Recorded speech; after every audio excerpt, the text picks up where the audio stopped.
Hey everybody, welcome to We Run on Reruns. I'm Amanda and I'm here with my brother Eric.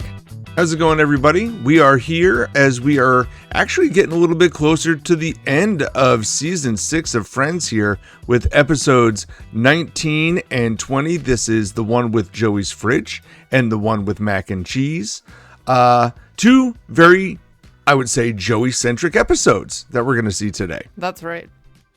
Yeah, agreed. Very Joey-centric. Although, Eric, I feel like this first one, again, is one of those where it's named after, like, the least significant part of the episode. Which is... Yeah, so this first one, the one with Joey's fridge, unless I'm misrepresented in my notes, there were only, like, two main stories to this. Is that right? So... Am I missing a third story? Yeah. No, I mean, Joey's fridge is the third story. Like, what's that's the second story? Ross and Elizabeth. Yeah. And Rachel and the dates. Oh, the dates. Yeah, okay. Yeah. The dates. Rachel and the dates. You know what's funny about that is as I was taking notes throughout this episode, I didn't even write anything down about that. Well, we'll get there. Yeah, okay. And Eric, before we get into that episode, I wanted to... So I did a little research because I was listening to one of our other episodes where I think we were commenting on the appearance of Ursula. Yeah. And you had said, you know what, we might not even see her again because I know you're really not a fan of Ursula. I mean, I'm not. I don't care. She brings down every episode. Yeah. And so I looked this up, and in total, there are 8 episodes with Ursula because they do. I think you had made a comment about, like, well, it might be difficult to find that because obviously Lisa Kudrow is in every episode, but they do break out the episodes with just Ursula called out. So I'm like, there's got to be a way to find. Then obviously there's like, I was going to say different fan pages and ways to find this. Listen, out. You could AI that nonsense today.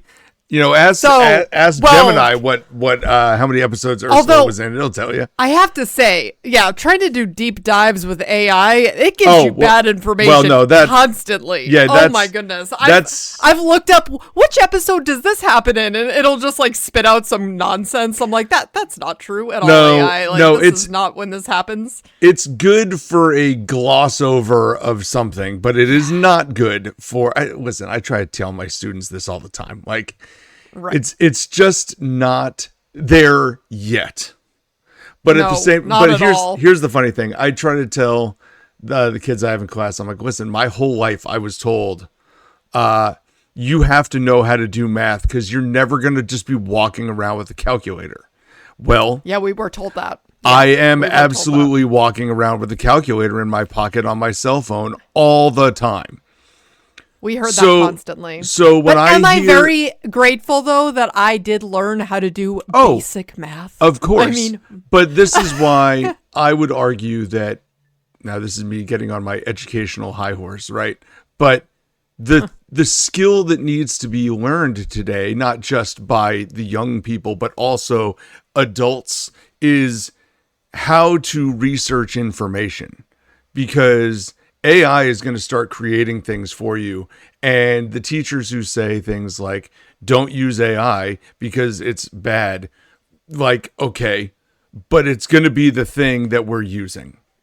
Like, it is going to be... Critical thinking in general is a useful skill just in the world. It is, but like what's going to happen is eventually a lot of these companies, in my opinion, are going to start using AI to do the jobs that people can do when it comes to creating and manufacturing certain things. So it's going to be to be on people to be able to analyze and fix and critique these sorts of things. So we have to learn how to do that. So teaching kids how to do that with AI or giving them AI products and then asking them to critique them will be more beneficial than saying don't use it.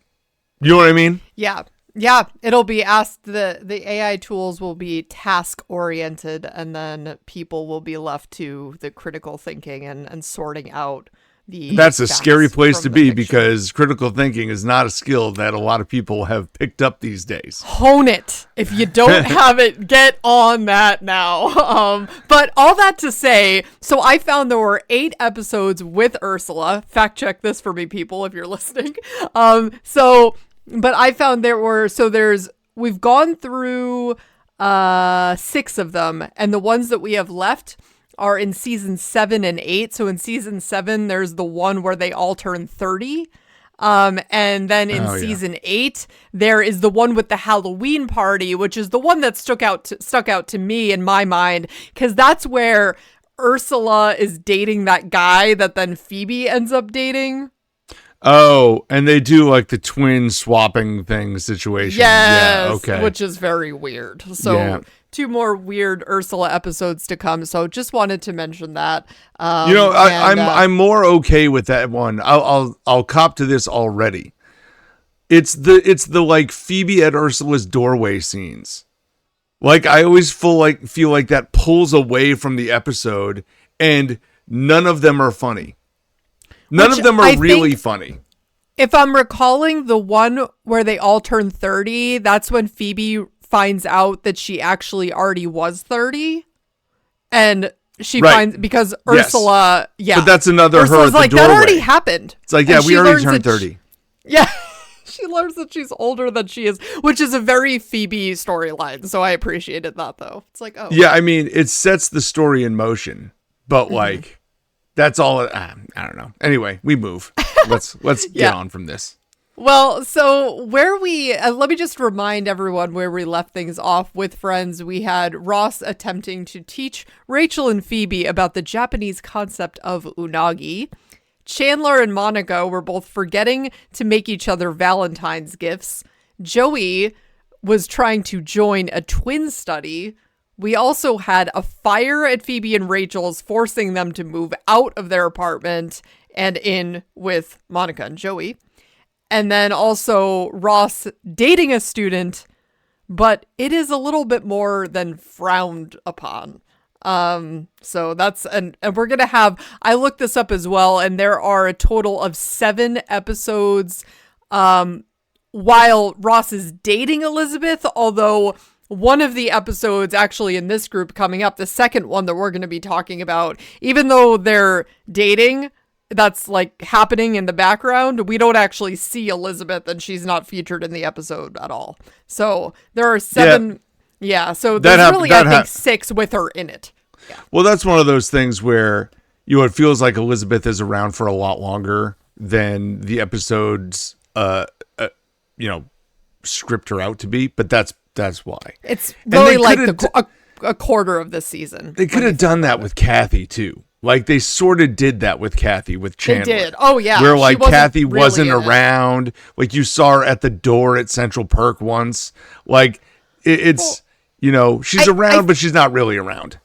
I feel like that's kind of why I have such a big issue with Kathy too, because they make such a big deal about them getting together, and then once they're together, you kind of don't even see her anymore. And then I feel like the ball just got dropped on that one. Yeah. That being said, let's launch into our first episode today. This is Friends Season 6, Episode 19, the one with Joey's fridge. And, as we mentioned, this is the one where Rachel is getting set up on a bunch of dates by Chandler and Monica and Phoebe. Or not a bunch of dates, but trying to get set up for the ball that she's going to. Meanwhile, Elizabeth is going to tell Ross about her spring vacation. Woohoo! And Joey is trying to get all these people to pay for his broken fridge. Because fridges don't last as long as humans.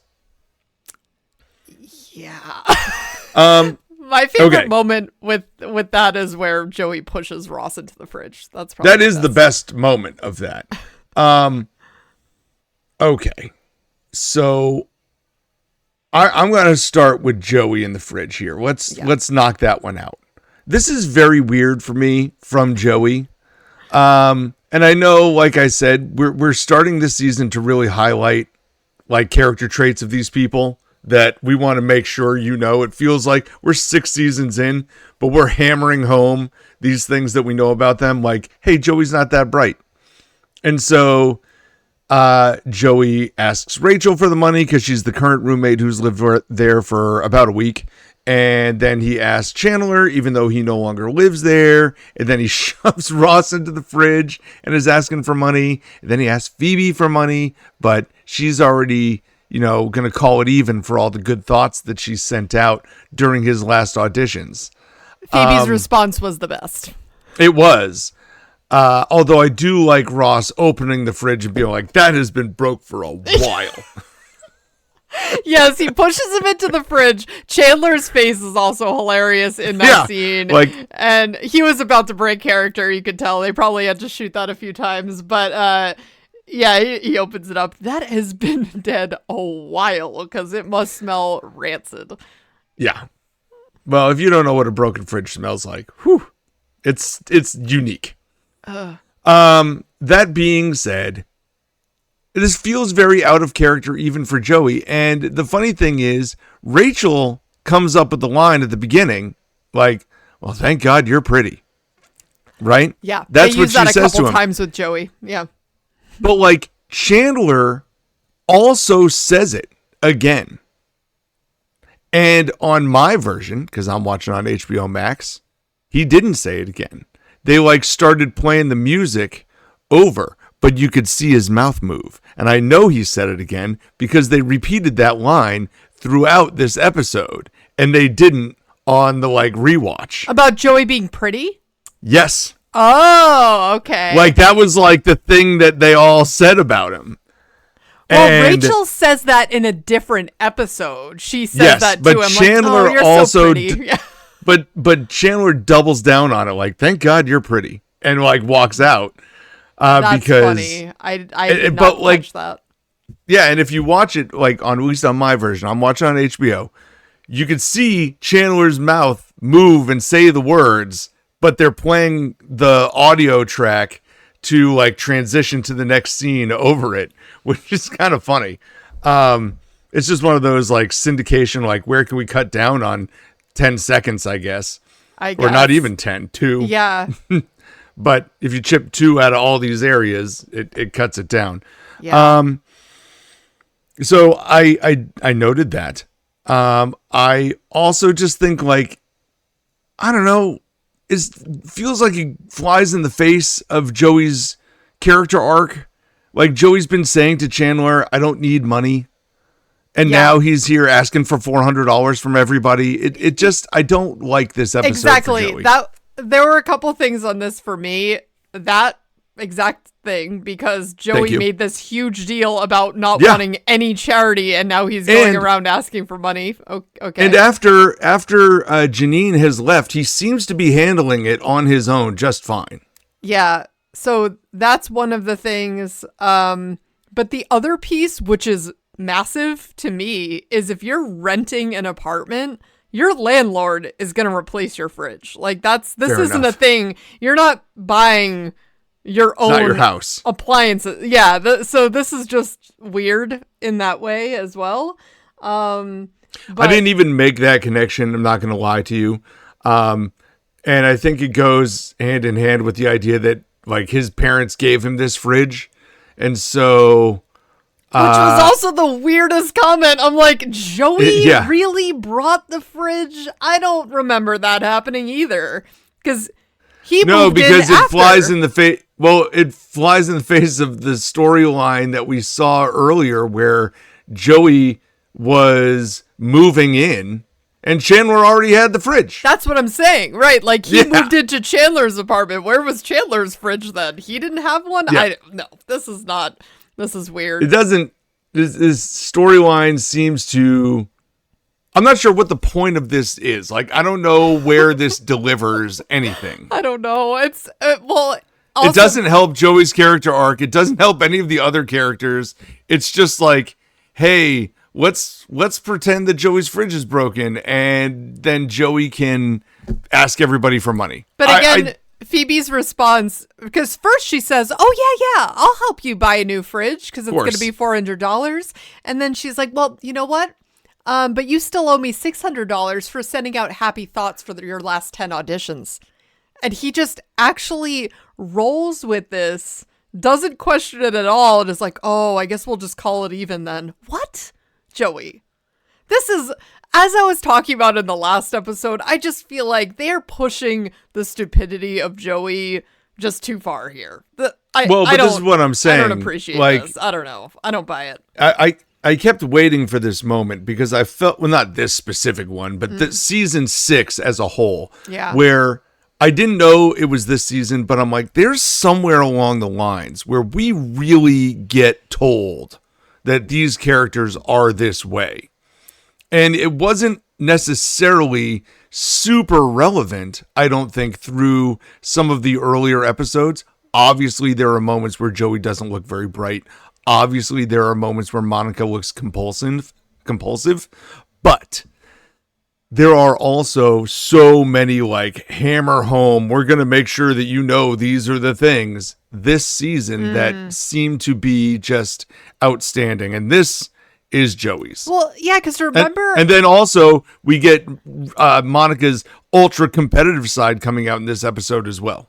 Exactly. But and Eric, remember early on with Joey, especially thinking about the episode where his dad comes to visit. And I remember us talking about how, wow, he's really almost... You could tell he's the mature one in his family, especially how he is with his sisters. Like he was kind of keeping things all together and his dad was relying on him. And so I really hate that they sort of get away from that part of Joey entirely. They come back to it though. They come back to it. Yeah, they do. They try to come back like to it. When the sisters come back around, like they come back to it for sure. Yeah. Like it showcases, anytime his family is around, it showcases how Joey is like the anchor in his family. He's just like the fringe like idiot amongst these crew, amongst his own friends. Right. Which it's not that he's stupid. It's that he just expects certain things or doesn't interpret them the same way that everybody else does. Let's put it that way. I don't think it's just that he's dumb. No, but he... Maybe in some things. Yeah, he just isn't... Less educated? He's not picking it up. He's just not picking up on a lot of the cues that others are throwing down. Or he's just not putting it all together. But either way, I think that's really all that we had on that. There's nothing else for this storyline. Yeah. I mean, so... Do you want to talk about Rachel and the dates next? Since Sure. we already talked about Monica briefly here. Yeah. Okay, so again, fully cop to this. I have no notes on this, but I remember this vividly, and I remember thinking to myself about this episode, Rachel needs help getting a date? Yeah, that was the first thing that struck me too. Right. Okay. Yeah. That and also just the fact that what is this really about? Why are they so competitive out of nowhere about finding Rachel a date? I get Monica being competitive, but Phoebe, I don't know, it was very strange. They're really going at it about who's gonna find Rachel a date. I don't get why they care this much. And Phoebe feels a little out of character here. I'm not gonna lie. I find this competitive version of Phoebe kind of funny. It is. She is entertaining for me to watch. I don't hate this. However, it is a little against her character. You're not wrong. Yeah, I just appreciate the scene the most, and the one that always, I guess carries the most weight as I think back at what's the most memorable for me, rather, is when they're all in Central Perk and both of the new dates show up at the same time. And Rachel had already found a date that now they've scared off. Poor Sebastian. He's like just trying to hang out and grab a cup of coffee with Rachel. And he's like, I do like his line there, just for the briefest moment for Sebastian. Yes. When she's like, oh, but you never gave me your number. Yes. He's like, okay, bye. And Chandler's like, hey, he is funny. Yeah, exactly. He's like, all right, gotta go. To me, I'm like, yeah, so you should have kept him around. He's good. Yeah. But anyway. I've been in that situation before. It's like, oh, did I not? Okay, see ya.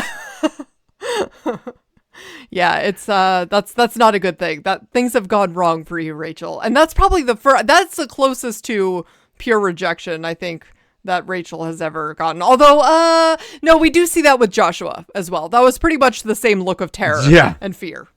Yeah, but like this was terror because of friends, not because of Rachel. Right. Like, I don't think this guy rejected Rachel. He rejected the friendships. Joshua rejected Rachel. Yeah, with good reason. No, very good reason. Very good reason. But yeah, this is Monica and her, she has to win this competition, just going off the rails here and trying to bring in. So I guess this is someone from Chandler's work that they're introducing to Rachel. Yes, L. Yes. With the hair, with the very soft hair. And yeah, I think you dance for Rachel. Funniest He's moment. a good dancer. She's like, what's in that? Papaya extract? Okay, great. And then she just leaves. Yeah. Yeah. I mean, outside of this, it's just very interesting watching Phoebe try and be like, well, he's very rich. Give her some money. And Chandler's like, well, he's a great dancer. You dance for Rachel right now. And it's like, whoa, this is just so overbearing from Phoebe, Chandler, and Monica. And Rachel is just sitting there not knowing really what to do. I don't think Rachel doesn't have to do a whole lot in this episode until she flips out on her friends at the end. She just kind of sits there and lets the chaos happen around her. You know what I mean? Like, she does not have a lot of heavy lifting in this episode. Which is fitting for her character, too, to not be wanting to be so confrontational and not really just kind of wanting to roll with it. I mean, I think it's very accurate. Yeah. Yeah. So it's, and then at the end, she's like, I want to say that charity was for some kind of disease. Like, she doesn't even know what the whole still doesn't thing know. Was about. Doesn't know. I'm like, Rachel. No. So, but she did end up going alone. Is really how that played out. But I feel like the highlight for this episode, though, is with Ross and Elizabeth. By miles. Miles. This is the best part of this episode. Yeah, I mean, in the beginning, I find it very interesting that Ross just keeps really driving home the point that he thinks the friends are only making fun of her age, just like they're just kidding about that. But no, they really do think that this is weird. And he's like, oh, I really appreciate your support. I'm like, I don't think that that's what's happening here, Ross. I feel like he is seeing all of this very much as he wants to see it and not understanding what's actually going on. Like he's very much in denial, is my impression. I didn't read it as denial. I read it as almost him trying to get out in front of it. Like him just saying like, okay, I know you guys like to give me a hard time, but what do you really think? And they all come at that moment, except for Phoebe, who's still trying to come up with a joke. What is she, 12? Come on, Phoebe. You're better than like that. 2 hours later. But at that point they go like, they are then sincere in saying things like, oh, well, she seems really nice. Like, is this really something that's going to work? And I think they voice concern at that point, but also acceptance, which, in all honesty, is what you would want from your friends. I feel like they acted appropriately.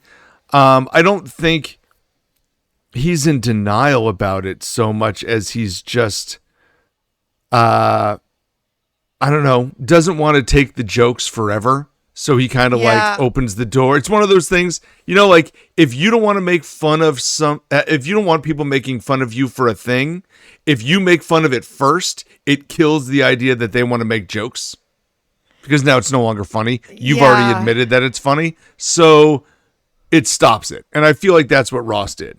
I guess I did not read any of this as acceptance from the friends. I think that they were just trying to be nice to him, but I didn't read acceptance, not necessarily acceptance of her, but acceptance of Ross's involvement with her. Yeah. I think there's a difference there. Yeah. Maybe. Yeah. Slight difference. It's just, No? I don't know. Like, I just love how he's showing up at the coffee shop with her, even though that's exactly where he had the run-in where he's trying to tell his colleagues. No, they in the just last met there by episode. happenstance. They ran into each other at this coffee shop. My God. But if they're going to take this approach, why did they just not do this from the beginning is what I was trying to say in our last. They didn't know, but they didn't know that. Oh, this is bad. This is Yes. No, really the mistake cringy. is that Ross openly went and told them all what was going on, and then found out, it's against the rules. But at the same time, being against the rules is what keeps Elizabeth around. And now he's thinking his colleagues, first of all, didn't spread this around the entire department, because of course they did. Would have happened. Everybody knows. And they're still then risking going out. I mean, this girl is that important to him that he is making this choice. It is just really bad decision making from Ross. This is hard to watch. This is really rough. Well, I think we start getting to develop this out and we can see where this is going very quickly with this episode. Okay. Yeah. So while you're not wrong, this episode sets the tone for this isn't going to last. Like, what are we talking about here? Because Elizabeth comes to his office to tell him that she's going to go on spring vacation. And essentially, we can blow through some of this. Ross thinks that she's inviting him. But before we even get there, hold on. We have to make comment. Because I want to get of the scene where the colleague almost comes in. Ross, he does then let himself into his office, and Ross turns and says, "So I will take 1 box of Thin Mints?" Well, yes. Oh boy. He's going back to Monica's jokes, like, what's the thing that I can say? And that's the thing that he remembers. So he pulls that out, which is funny. Wow. But, he tells her he can't go. She's like, I wasn't really inviting you. I'm just kind of letting you know that I'm going to be gone for 2 weeks. To which I asked the question, 2 weeks? Did you have a spring break that was 2 weeks long? I didn't. No, that wasn't a thing. No. Who's got 2 week spring break? That's crazy, first of all. But then I also never went on spring break. Woohoo! I was more in the nerdy category here, so that's I have to say. Well, there you go. Eric's staying silent in this moment. Listen, I'm just saying. I will say that living in New Hampshire at the time, I did not make the trip to Florida as we all did because, what was a lot closer to New Hampshire was Montreal in Canada, which we did not need a passport, and you only needed to be 18 to drink. I did that. And that's true. Was a good time. That wasn't during. That was not a spring break woohoo thing for me. I wouldn't necessarily call it spring break woohoo, but that's what we all did. that's what the people what was done. It's from true. the University of New Hampshire did, and I hope they're still doing it. Go Wildcats. Yeah, anyway. You could drink at 18, and you didn't need a passport. Yeah. Well, you probably need a passport now, though. So you do. It's ruined it a little bit. Yeah. But anyway, in the States, you need a passport. So get on that, people. Yeah. Okay.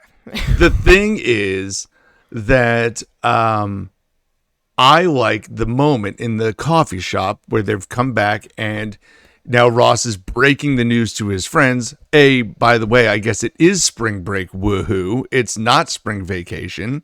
And he's like, well, what do I do if she goes down to Florida and is just like, messing around with a bunch of guys? And Chandler's like, well, maybe you don't marry this one. Oh my God.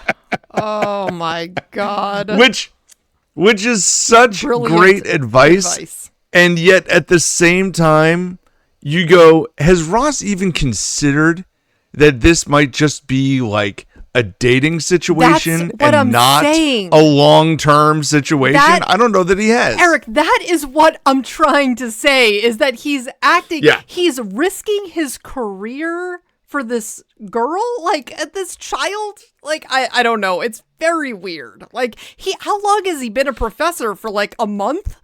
And he's just not super long. I mean, this is ridiculous. This is wild.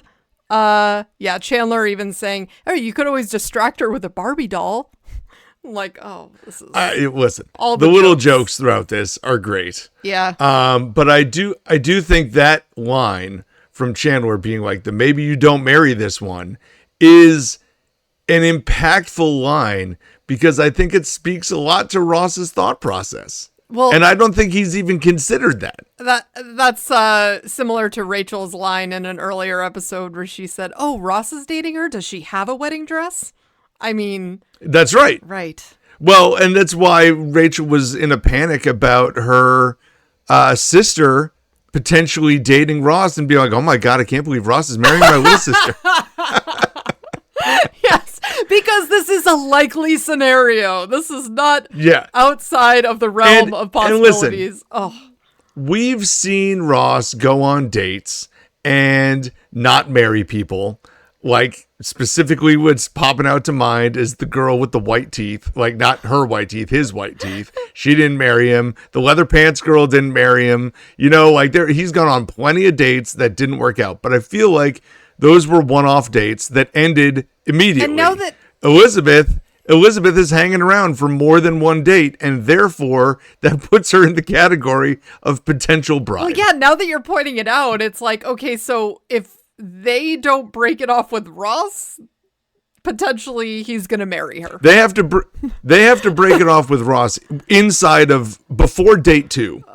Before date 2. Wow. If they make it to date 2, they're on the engagement track. Yeah, this is scary.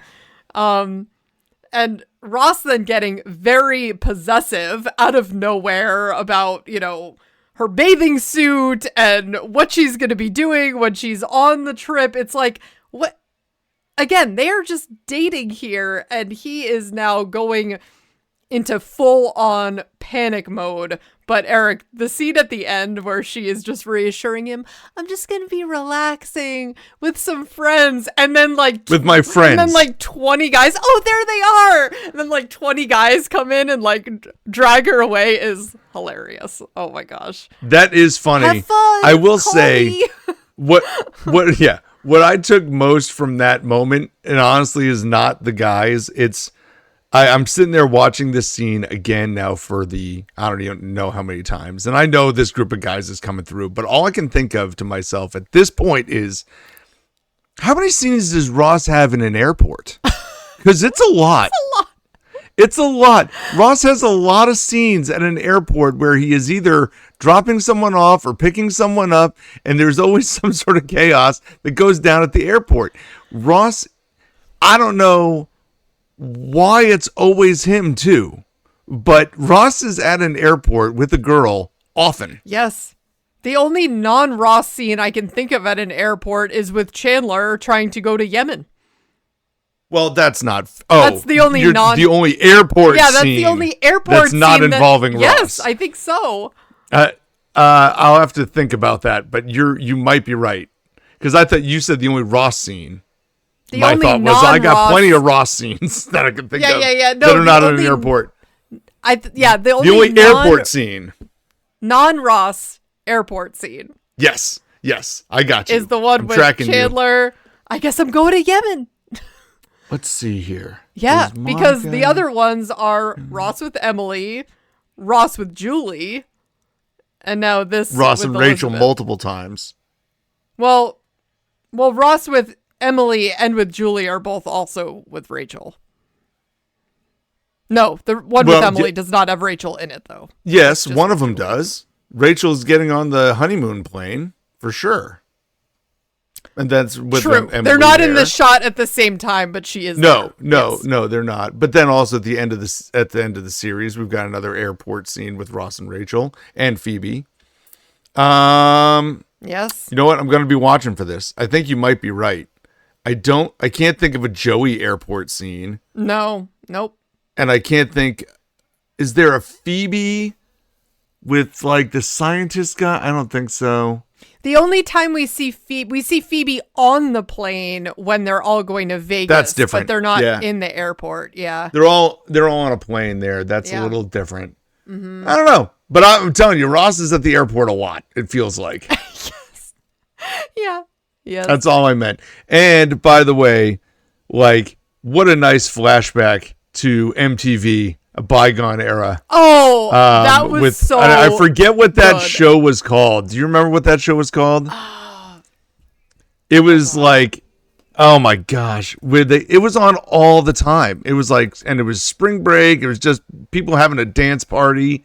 Okay, literally, it's called MTV Spring Break. Oh, there you go. But I think they played it year round. I don't think they only played it at spring break.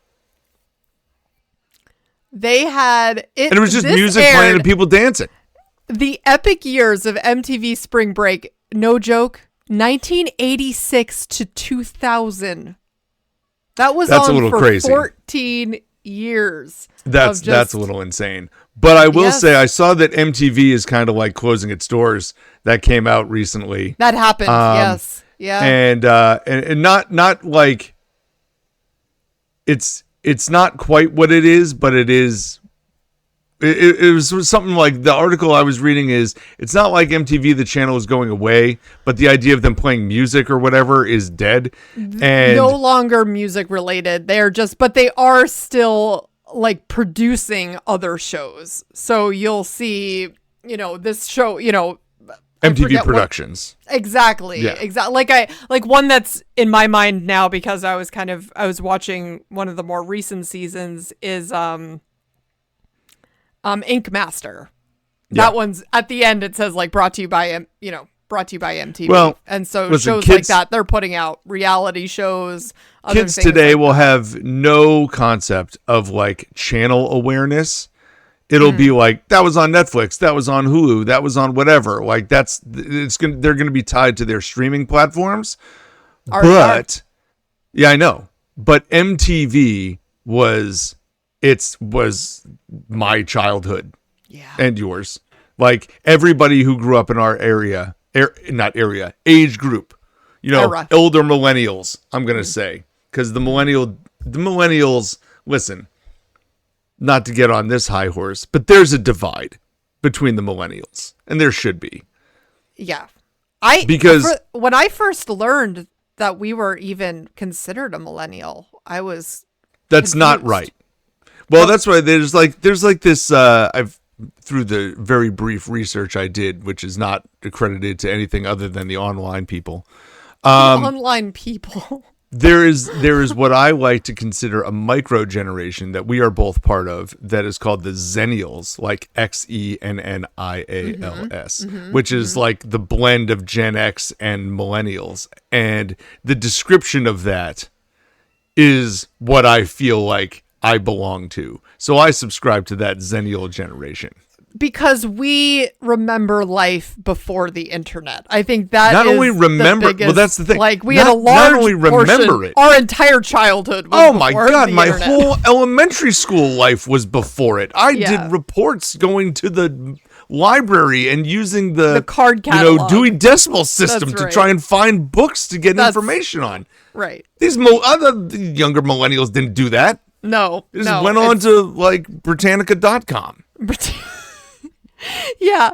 Well, it's been now they just go to Google, I guess, and hope that They AI use spits out Wikipedia. something. They AI whatever they want. Yeah, Yeah, that's fine. So it's not fine. It's not fine. No, it's not fine. Believe me. But it's something is what it is. Yeah. But no, the Xennial, it does make sense to me as well. But either way, yeah, I guess you could say, Eric, would you say the end of an era with MTV coming to a close? I would. Tying this back to I would Friends. absolutely. It's the end Yeah. of an era. This is the end of an era. MTV closing its door. I mean, listen, that era's been closed, MTV. Like, I'm glad you got on board, but nobody's been watching MTV the same way. YouTube killed MTV. Yeah.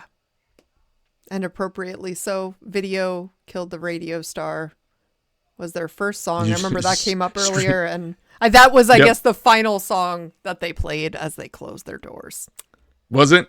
Single teardrop. They should have. Somebody should have made a song called "Streaming Killed MTV." Like that's what happened. Yeah. Like it's over. But you know what? As is the times. That's how it goes. Hey, Total Request Live. That was the best show ever. TRL. Even though Everybody Carson loved Daly TRL. turned out to be a creep, Everybody apparently, but- loved TRL. And don't get me wrong, Real World, Road Rules, all that stuff, all those shows on MTV were great. Loved them all. Certainly loved the earlier ones better than the later ones. But those were on for a long time. I worked with someone after college who was like obsessed with Real World Road Rules Challenge still. I'm like, what? Wow, that was on for a long time. Not to jump too far away, but the Real World,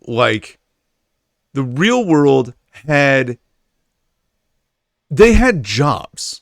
They had to go work a job together as a group.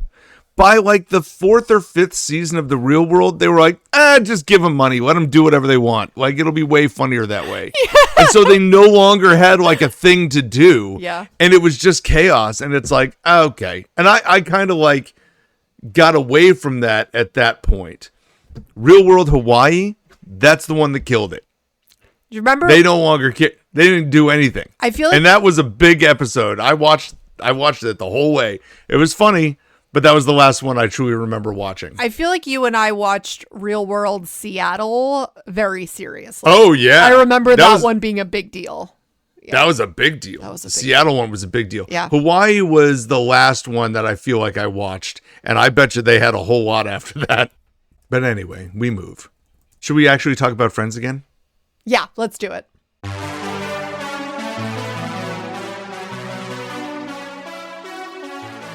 So now we're going to jump into Friends Season 6, Episode 20, The One with Mac and Cheese. And this is pretty quick cut here. Joey is up for the lead in a new show called Mac and Cheese. The rest of this episode is flashbacks. And so I'm very curious when we get to the ratings portion how this episode does. Let's get the Mac and Cheese story out of the way first. Let's do that. Mm-hmm. That way we can kind of like go then to the flashbacks. Joey is up for the part of Mac Machiavelli, and he's got his cheese robot, which is a computerized, humanoid, electronically enhanced secret enforcer, which is very, very fortunate that the letters worked out that way, right? Oh my gosh. Wow. Also, Eric, it's Super Enforcer. Secret Enforcer. I have Super. Is it secret? Oh, I gotta go back. No, we have to fact check. I thought it was secret. We'll fact check that. Might be Super. Thought it was secret. I'll be honest with you. I wrote it down very quickly as I was going, and I might have mistyped it. No, you're right. You're right. Ha! Secret. Yes.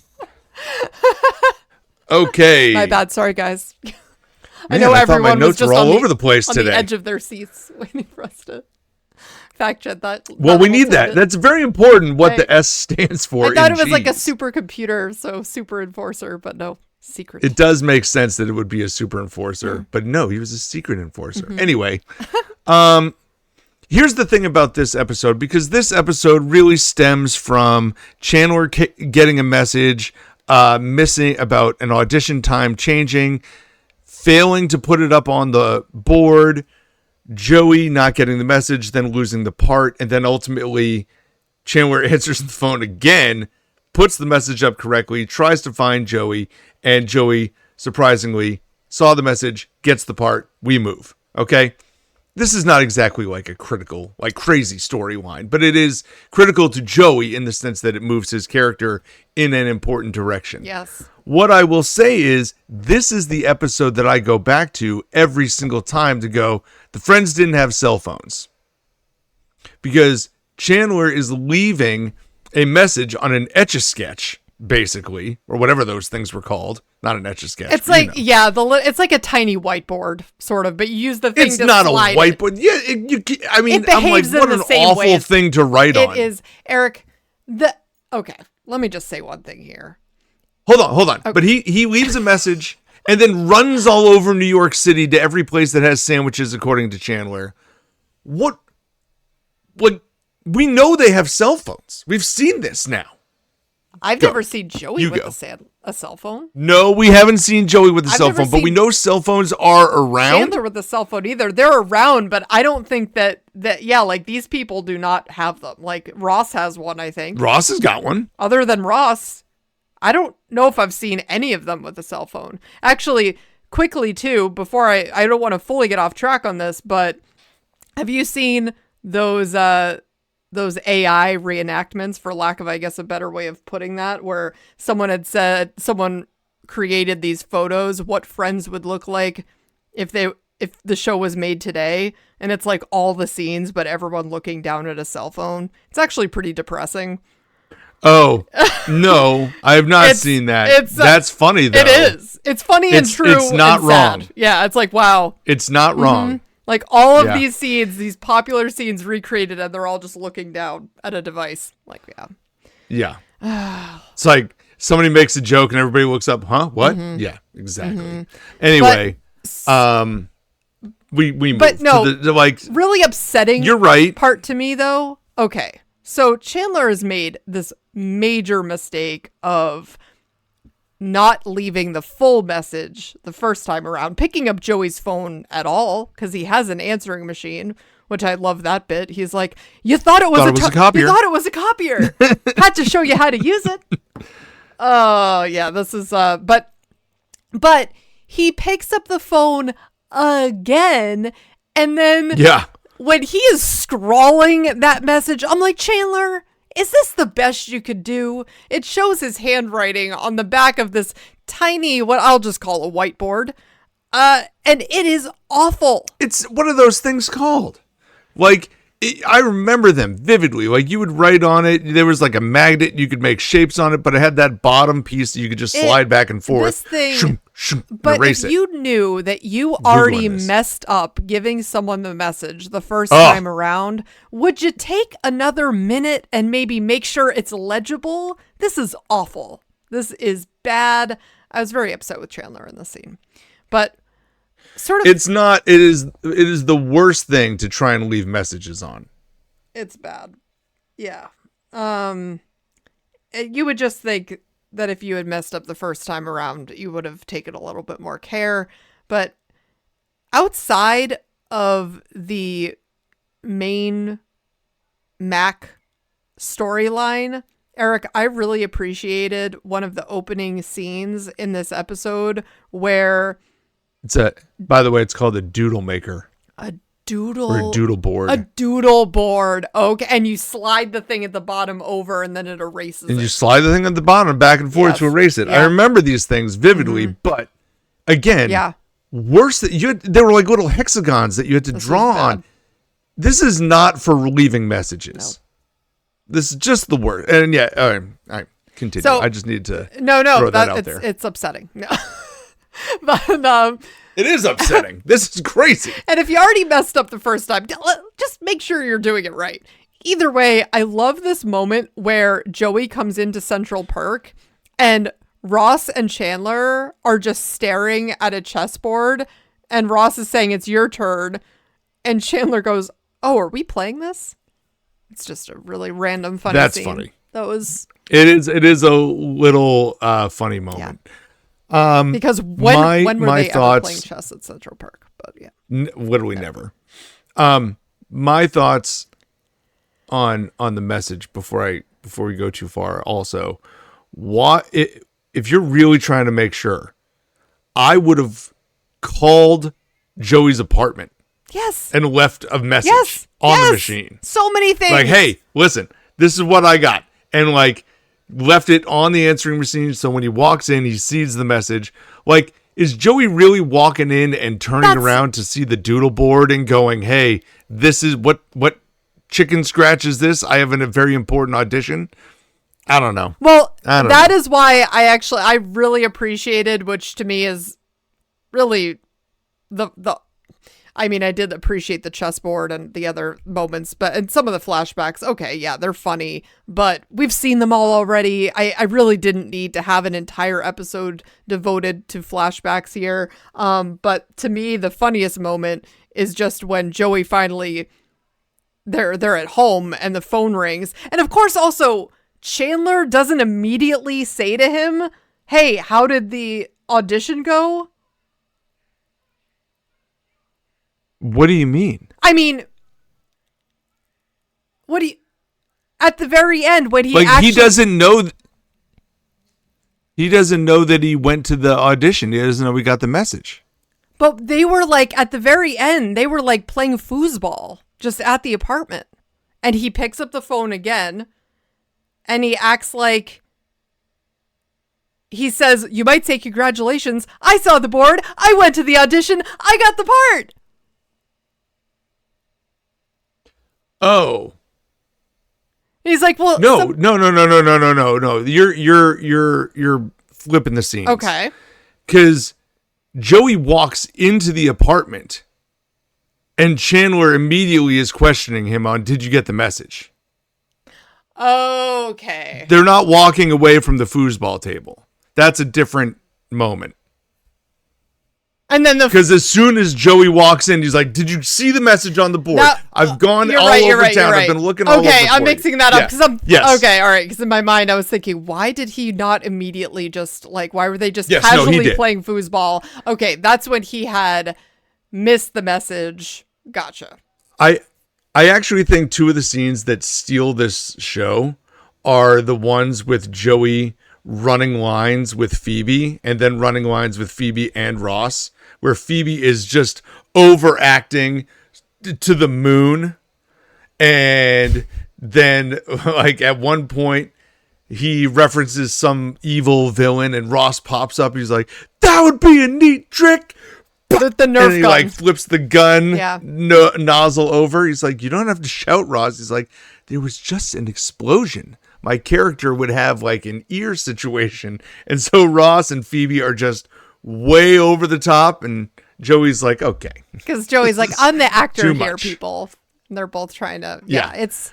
I think those are little funny moments that to me are at least unique to the episode, unlike all the flashbacks. And I suppose we can talk about that as you started to already. So I just have to say, this is a 25 episode season. Yes. And this is like... So one of the episodes that they jammed in here for an extra episode is a flashback episode. Like, why... I don't know. This episode didn't even need to happen at all. Like it's almost like, well, they needed to establish Joey getting the mac and cheese roll, right? Mm-hmm. So why didn't you do that instead of the fridge? It almost seems like I wonder, because this episode, when you think about it, really could have been inserted anywhere in the season. Like it made no reference to really anything else that was going on in anyone else's life, right? So they could have shot this at any point, and maybe that's the purpose. Like maybe they were all busy. They shot this at a different point and then just placed it here in the series. It's plausible. This was definitely a weirder episode, and so. I know the last flash. I'm curious to see what this got. I mean, we're about to get into our ratings here. You know what? Let me just save it for that part. We'll do this all together. All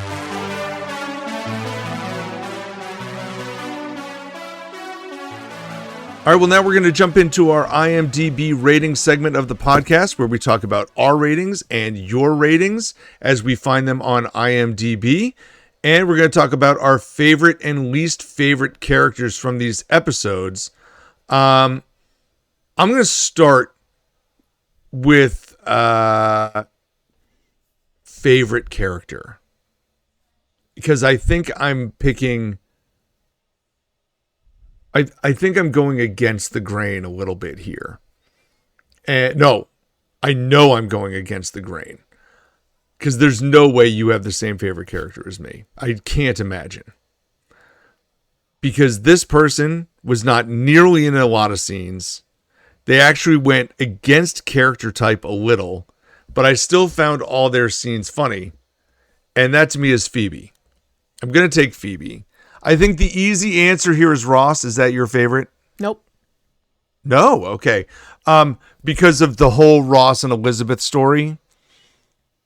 And the problem is, in the flashback episode, Joey kind of like runs the show. Like, it's all about Joey. And then Joey's got his own storyline on the fridge one.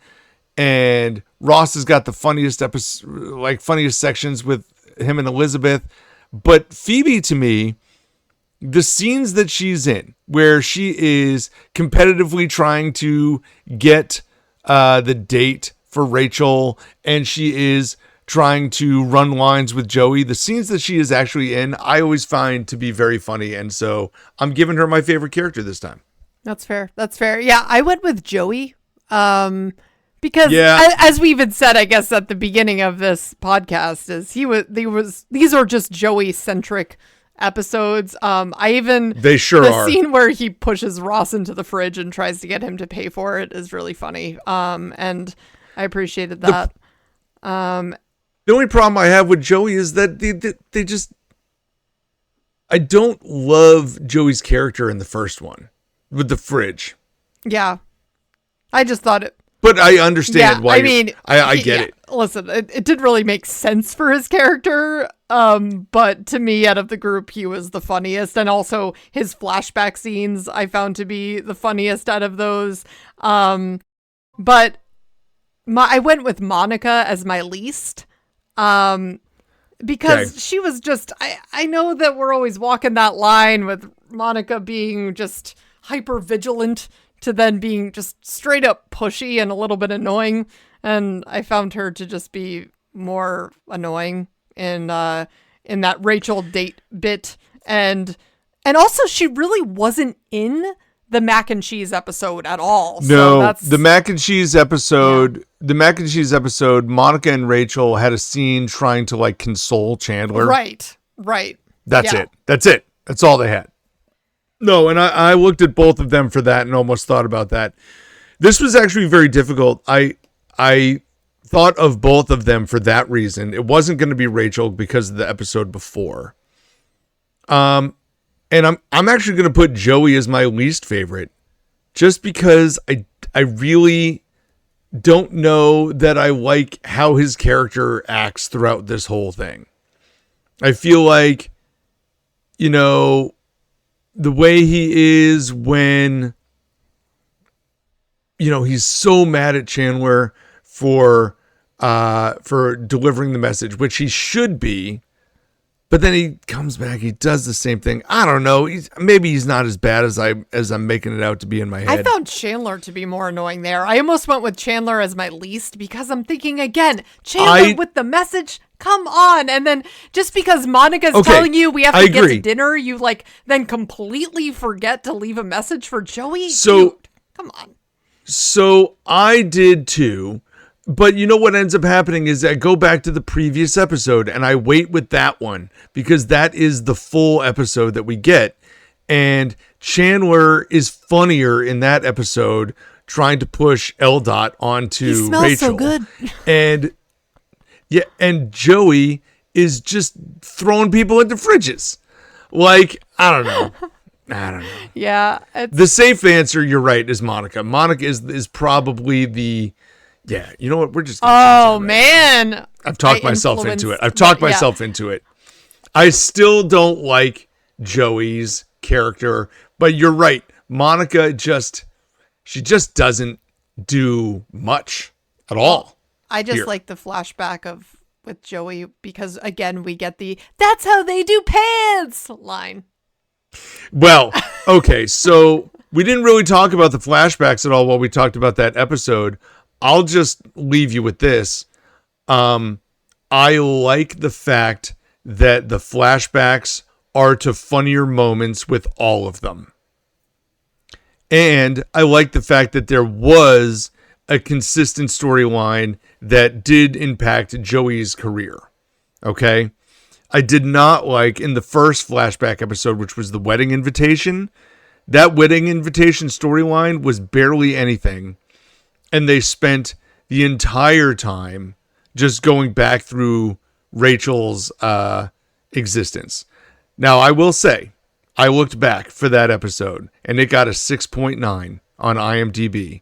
And I'm using that to influence my ratings here. Okay. I am. Why? You looked Why? up the rating and you're using that to No. base your own rating. No.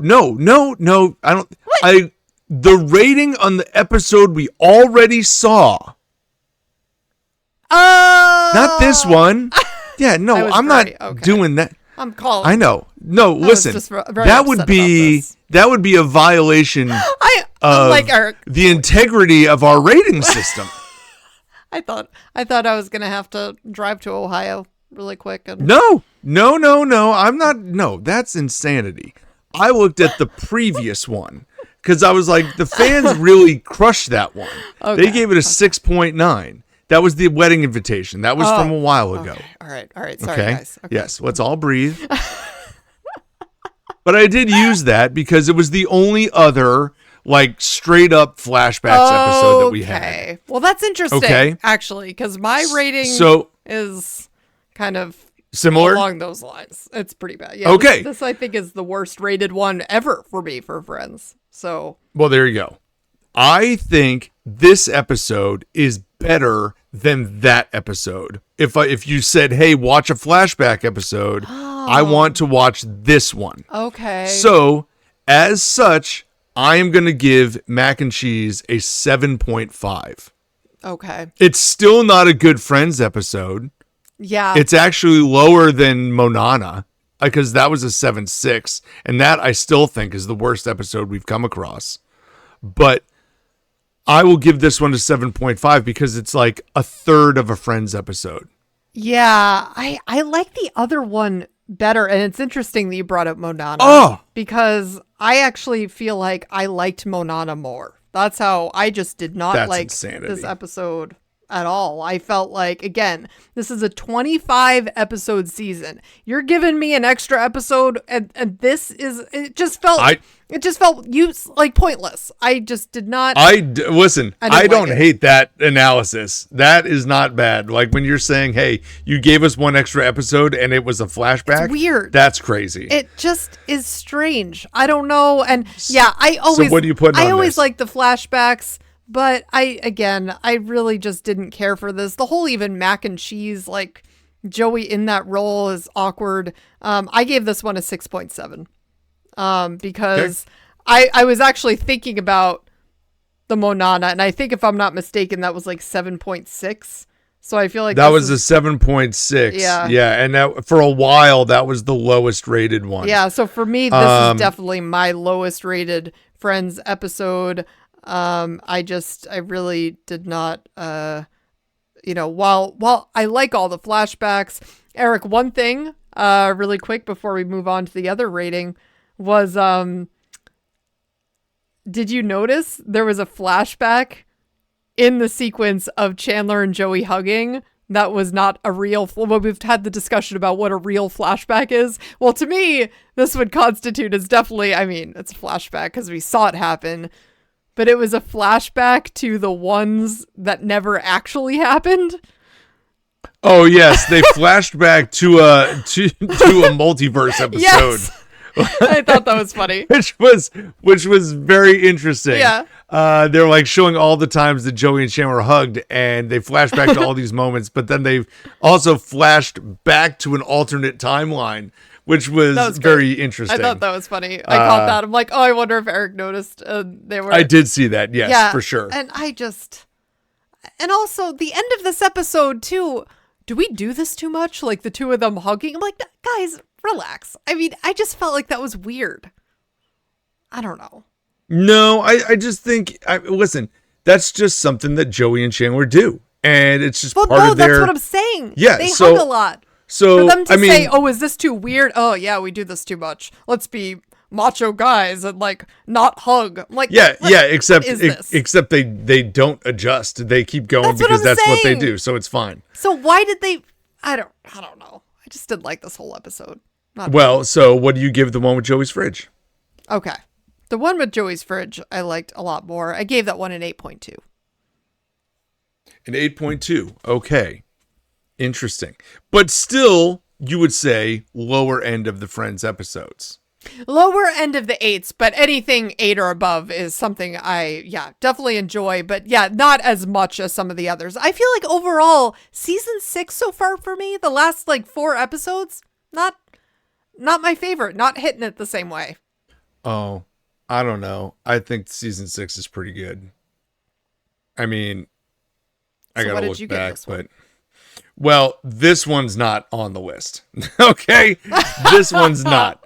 I'm not gonna lie to you. So I was sitting here going, do I really want to do this? And the answer is yes, I do. The one with Joey's Fridge, I'm giving a 7.9, which means neither of these episodes are getting an 8 from me, which is outrageous as far as I'm concerned. And I've said I don't really dip into the 7s unless, first of all, it's a flashback episode, or second of all, it is something where people are breaking character. And the person who's breaking character here the most is Phoebe for being super competitive. But Joey is also breaking his character arc. Like, he has been able to be by himself, making it on his own. And now he's scrambling for other people's money. Like, I don't know. I just don't like it. So, don't get me wrong. The Ross and Elizabeth stuff is fine. It's That's not the only funny. reason it's not funny enough for me to get it into the 8s. I'm sure it's gonna be, but for me, I'm dropping this one down. I'm putting it to 7.9. It might not be. I don't know. I could see where, because I was thinking the same thing, keeping it 7.9, but we'll see. I went back and forth with making it an 8 flat. But then I said, no, let's make a statement here.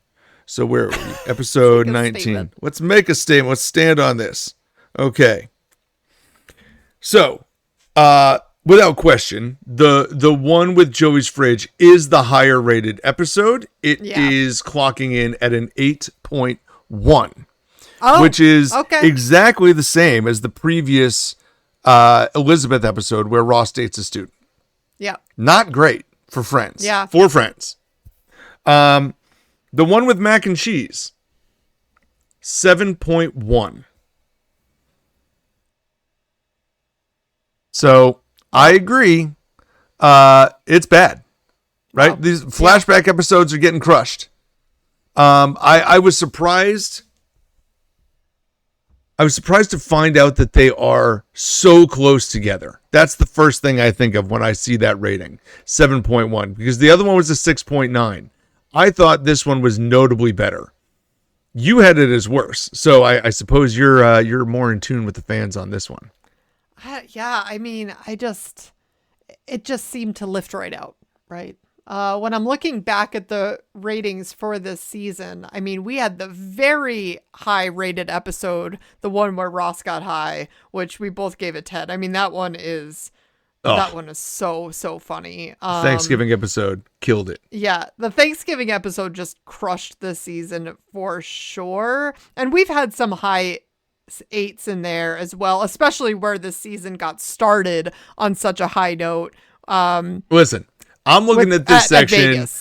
The one on the last night, the one where Phoebe runs Ross's teeth, Ross gets high, the routine, the apothecary table, Rachel's sister, there were some classic bangers episodes in a row, it's true. That they did.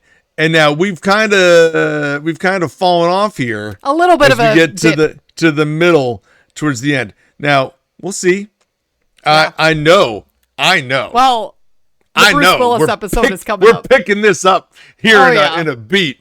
So these next 5, I expect to be much higher. It's going to end on an upswing. That we're going to take a sharp turn. No, that it's true. Maybe we just go through some highs and lows we do. Some highs and lows. With a 24 and this one 25 episode season, I mean, I feel like nowadays, you're just constantly, because we get everything packed into between 6 and 8 episodes in a lot of seasons that shows have. So unless the whole thing is just, win after win after win and just really great episodes, the show gets canceled. That's it. Yeah. So no, there's going to be highs and lows. And this is the thing. With a lot of these, yeah. If you put on any random Friends episode, even these ones that I'm saying, like if you put on the one with Joey's fridge in isolation 3 years from now, I'm going to laugh. I'm going to think it's funny. Oh, for sure. And I'm going to love watching it. Mm-hmm. If you're asking me to stack it up against all the other ones though, it comes down the list.